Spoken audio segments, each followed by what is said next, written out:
everybody. This is Laura Hendrickson. In this episode, we have Alex Branning. He is the ClickFunnels community expert. So I'm so happy to have you here, Alex. Thank you for being here. Why don't you go ahead and tell the audience a little bit about yourself, how you got engaged with funnels in general, and kind of just a little bit of your background, how you got Yeah, all I'd love to. involved. Thank you so much for having me, Laura. It's great to be here. I've been in the digital marketing space for 19 years, and I used to build custom websites for companies like Chrysler and Billabong and others. And then about 7 or 8 years ago, this buzzword started coming up, which was funnels, funnels, funnels. And I was initially very resistant to it until I started playing with it myself and seeing how much better the results were from a standard website to these funnels. I was introduced to ClickFunnels about 4 years ago now. When I first, again, I'm a stubborn guy, so when I first heard about ClickFunnels, wasn't super interested in it, but I dove in about 2.5 years ago now, and it's a phenomenal product. I mean, great community, great team of people over there, and so I'm one of their top affiliates, and I'm a huge believer in the software and what they do. So yeah, so I'm a huge proponent of it, and we build all of our stuff for ourselves and our clients inside of the ClickFunnels platform. Awesome. Great. So yeah, and I kind of got that wrong the first time I said ClickFunnels, but I meant to say funnel hackers community. Yeah. I just want to clarify that for everybody.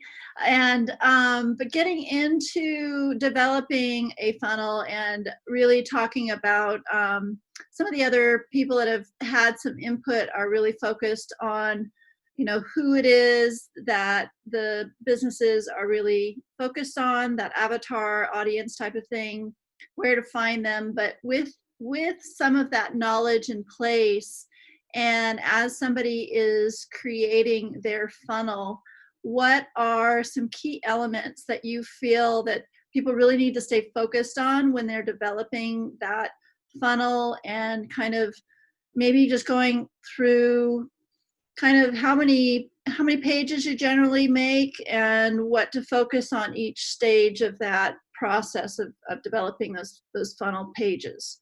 Yeah, great question. So I think as far as the number of pages in the funnel and some of the more specifics, like what does the funnel look like, etc. I think those are the last questions to answer. I think the first question to answer is your target audience. What is it that they're looking for, and how can you get them to jump into your funnel? Because it all starts with them taking that first step and starting either the action taking process of setting an appointment or the buying process. So I'll give you an example. We have a book funnel. We have a book that we wrote called The Insurance Super Agent, and we talk about how an insurance agent can use all the different social platforms to grow their business. When people go to that funnel, they can get the book for a few dollars, and then after the book, then we give them additional offers that they can take action on with a simple click. That's the power of ClickFunnels with that one-time offer button.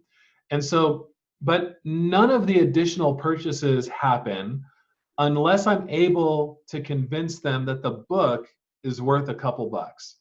Once they see, okay, I'm going to buy this book for a few dollars, now I'm able to sell them more and give them an opportunity to hop on a call with me. So but there's other funnels that we build that are specifically for appointments. And so for those funnels, the offer and the number of pages is much smaller, but the offer is, I want you to invest 30 minutes of time with me so that I can help you build your business and give you some ideas on what we can do to make your business grow. So the offer is different, whether it's a book funnel or appointment. So the key is to know your customer and know how you're going to serve them, then build the funnel after you've identified those things.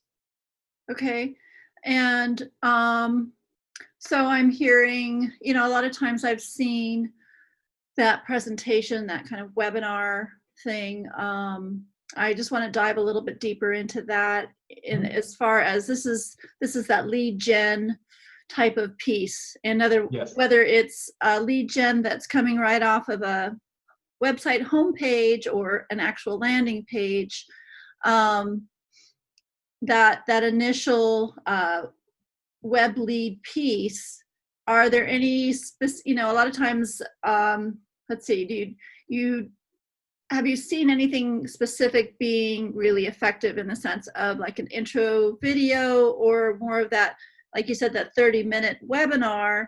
And are there pieces to that people need to be aware of? Because at one point I went through a whole mentorship on how to build funnels and all this stuff, and they did have some key components, but I just wanted to hear it from you and kind of those frequently asked questions you get from the people that you're in your hacker community. Like, what are some key pieces to those lead gens that seem to really, really make people move and convert? Yeah, that's a great question. So it really, webinars, free resources, giveaway raffles, those are all great lead generation efforts. You get a different type of quality of lead though, right? So for example, if I'm giving away a free resource and it's a PDF on, for example, email subject lines, right? So if somebody downloads that free PDF, the action taking of that lead is relatively low when they grab the free PDF. There was no risk for them. I probably don't have a phone number, just an email address. I have them on my email list so I can now market to them, but the lead quality at that point is pretty low. Now, if they continue going through the funnel and they schedule an appointment with me, it becomes a much higher quality of a lead. The thing I like about webinars is when people watch the webinar, that's a very high action taking, right? So they've invested time, they get to know me and what I'm all about, they understand exactly how I'm going to serve and support them, and at the end they have a decision to make, whatever the offer is, if it's a consultation call or a purchase.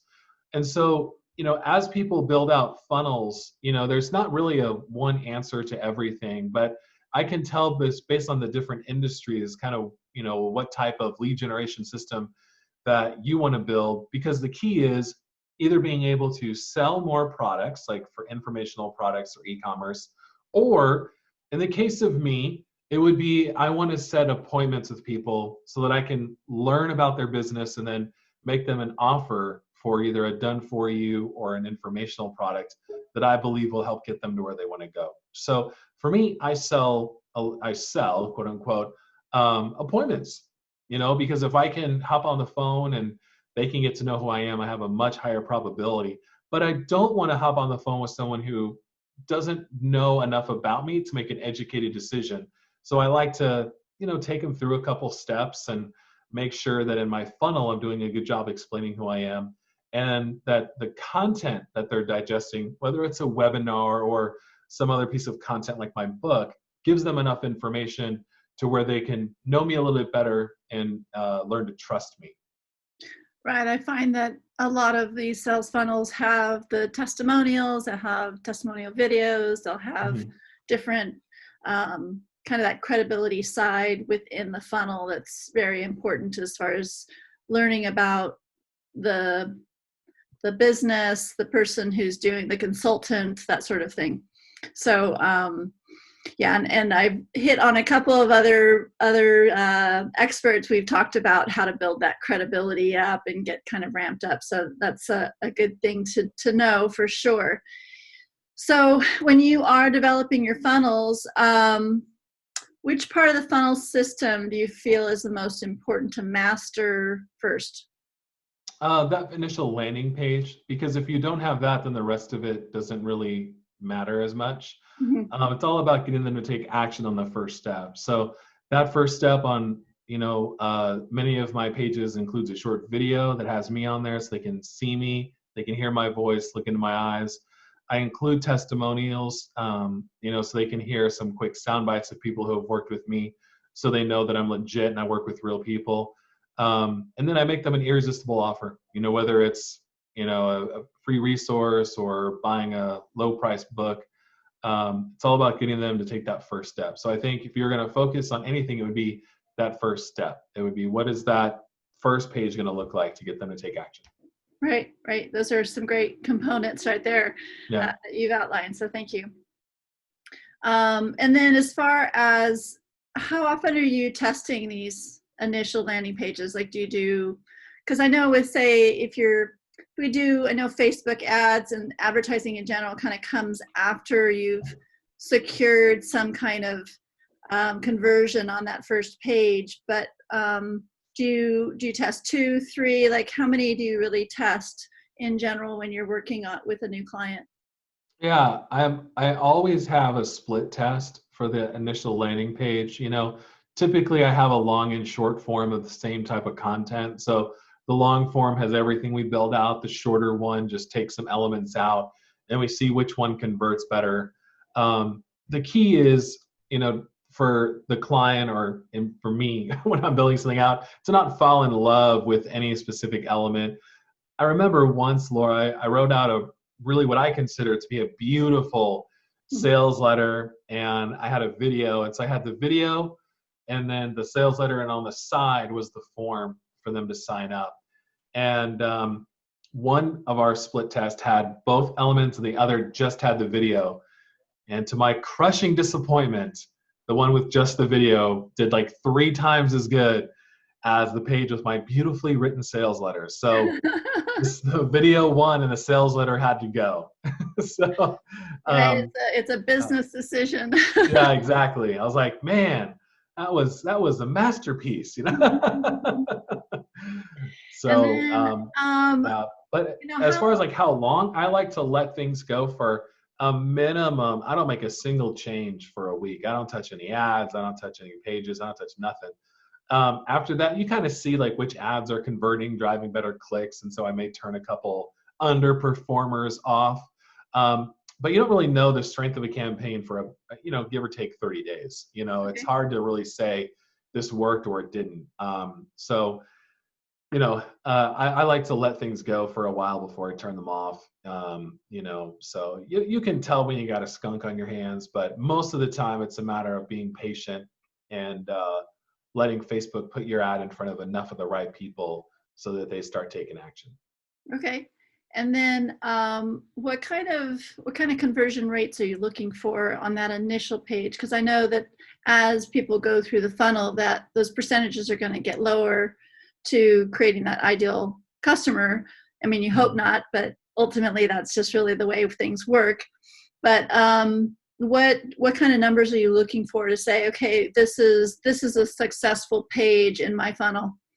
Yeah, I mean, again, it kind of depends on the offer and how much you're asking of the client. So, we have the book funnel, and we get about 10% conversion, which is pretty good for e-commerce. And then we have our giveaway funnels, where we're giving away an opportunity to win a prize. And those funnels typically convert at close to 90%, because there's no risk for the person entering in their information, only high reward. So, so it really just depends on what you're asking the prospect to do. Okay. No, that's great. I mean, I think that, like you said, there's that incentive of having a prize is always, it's kind of a fun twist on all of it, for sure. Good. So what do you think, what are the perks of working with ClickFunnels versus like some of the other ones that are out there? There's landing pages, there's other ones. And also there's, I think some people want to, I mean, I know ClickFunnels is fairly affordable, but some people that are first starting out may not be able to, I don't know, it just depends like what level you take. But if you weren't in ClickFunnels, or let's talk about the difference between ClickFunnels and the other ones, then we'll talk about pricing stuff. Yeah, so I mean, ClickFunnels, there's others that are very good. Kartra is one that I know of that's good. There's a couple others that are just not, like I would stay away from Lead Pages. I would stay away from Builderall, just because they're, they just don't have the reliability that you need if you're going to be using those platforms as the foundation of your business. So at the end of the day, I think you need to ask yourself, what is it that I hope my platform does for me? Is it setting appointments? Because if it's just setting appointments, then there's a lot of other options that are probably going to be cheaper for you. Is it sales? If it's sales, then you want to look at an all-in-one platform. Kajabi, which used to be just for online courses is now expanding their offerings and going more into landing pages and sales funnels. So there's other options there. But for a while, some people would build their order funnels on ClickFunnels or lead pages, and then they would house their courses on Kajabi. This was before, there was an all-in-one. Now with ClickFunnels, I can do it all under the same roof. I can sell, I can set appointments, I can have my courses, I can do it all inside of ClickFunnels. So you have to ask yourself, what is the foundation that I'm looking for? Because ClickFunnels isn't always the answer. So, we use it because we use all of the features, email marketing, all that. It's all inside of ClickFunnels. So as far as pricing, you can get a ClickFunnels account for $97 a month, which again, $100 a month is, very affordable if it's making you that much. If you're using it to set appointments, then, maybe it's not. Maybe there's other platforms that you can just kind of skimp by on. But at the end of the day, your foundation determines how high your business can go. So people, like there was somebody I talked to, they built their website on Wix. And Wix isn't bad, but the way that their website was designed was not very good. The flow was very difficult to follow. So what was happening is they were, sending paid traffic. They were paying for people to go to their website. It was very difficult for the prospect to, set an appointment. It wasn't an easy to follow flow. Whereas hopefully, if you build it out well in ClickFunnels, you're able to use one of their templates, get started pretty quickly, and start filling your calendar with appointments. Yeah. I think it's fascinating because depending on how many pages you have on your landing pages, your ClickFunnels, and I think some people, we've taught so much on the internet of like do it yourself, and then we have some people that are just not tech savvy, and it's one of those where I haven't worked with ClickFunnels recently, but I know that when I was studying it about 2 years ago, it did have some nice functionality to it. But ultimately, I had to integrate several different platforms to connect this whole ship of things together in order for this whole funnel to move. And so I'm glad to hear that ClickFunnels is adapting and adding these new functions and such. That's really important, I think, because once you start adding up all the different platforms that you're integrating with it, then it's not 97 a month. It's more like 500 or plus if you start adding your ad budget and all these things, which, some businesses are fine to do that. You did touch on Kajabi. Are there any other educational or kind of like that online courses that the platforms that you have some favorites on for that? I mean, I've heard good things about Thinkific, but otherwise, ClickFunnels has that as well. You can build your courses inside of ClickFunnels too. So I'm sure they're all great. Like, I'm not trying to be negative towards any of them. I just know, and so I feel confident in referring to ClickFunnels. Yeah, for sure. Absolutely. Okay, so my last question for you is what do you think is the best shortcut to take for a successful funnel? Like yes. Yeah, just walk me So through that's that. a great question, and one that, so what I've done, if I want, so there's two ways to look at the word shortcut. So for me, when I hear the word shortcut, it's about saving time. And so for me, when I see a funnel that is doing what I want, and I just need to tweak it for my specific business, I will either A, hire the guy that built that to build it for me, because then I know it's already working, it's ready to go. Or B, what I'll do is I'll say, okay, I'm going to every single page write down what they have on theirs, and then try to build it myself in my account. Mm-hmm. So I've paid people to build funnels for me, even though I'm a funnel builder by trade. I've paid people to build funnels for me because I'm like, you nailed exactly what I'm going for. That's what I want, Mm-hmm. And so it's a way for me to shortcut, my launch for what I'm looking to do. It's Yeah, all about identifying how can I get my product up and going as quickly as possible so that I can start turning my idea into revenue. And because the quicker that I can get my idea out, the quicker I can start capitalizing on it. absolutely. Now, in the funnel hackers community, what would you say are like the top three questions that you're getting Yeah. from your community? So the first one is, how do I get started? We have a great library of resources available for people who are looking to get started with ClickFunnels. The second question that I get is, what's the best money making opportunity? Because a lot of people get into funnels for online marketing, and they get into online marketing because they want to build a side business. And Mm, so, there's, depending on your audience, depends on what that answer is as far as the best option to take. And usually the third question that I get a lot is, why isn't it working? Why is what I'm doing not working as well as I want? And a lot of times, Laura, it's so hard because you see people who have been in the online marketing game for a long time, and they post screenshots of fantastic successes that they're having. And what we don't see is the work that it took for them to get to that level. You know what I mean? And so they share numbers, which are great. We can all celebrate them. But then for the new person coming in, they go, okay, I launched a funnel. I made $1,000 in a month, but this guy made $1 million in a month. Well, a lot of times we have to celebrate the $1,000 month for our online business and then build on that and continue adding in new products and services for the audience that we're building. So those are the top three questions that I get.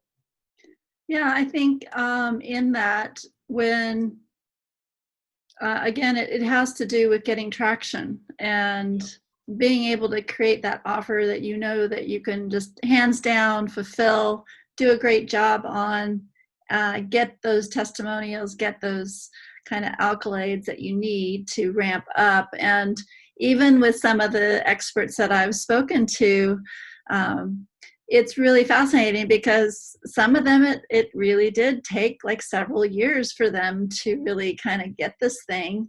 And part of the successes that I've heard is really aligning yourself with the experts, the people that are successful, like you said. Yeah. If you've been at it for a little while, then it is good to just say, hey, why don't you just build this thing for me? Yeah, exactly. Get it Exactly. going. Help me get ramped up here so I can sell my service or product, and whatever, whether that's a e-commerce thing or a program that you're putting together as a consultant.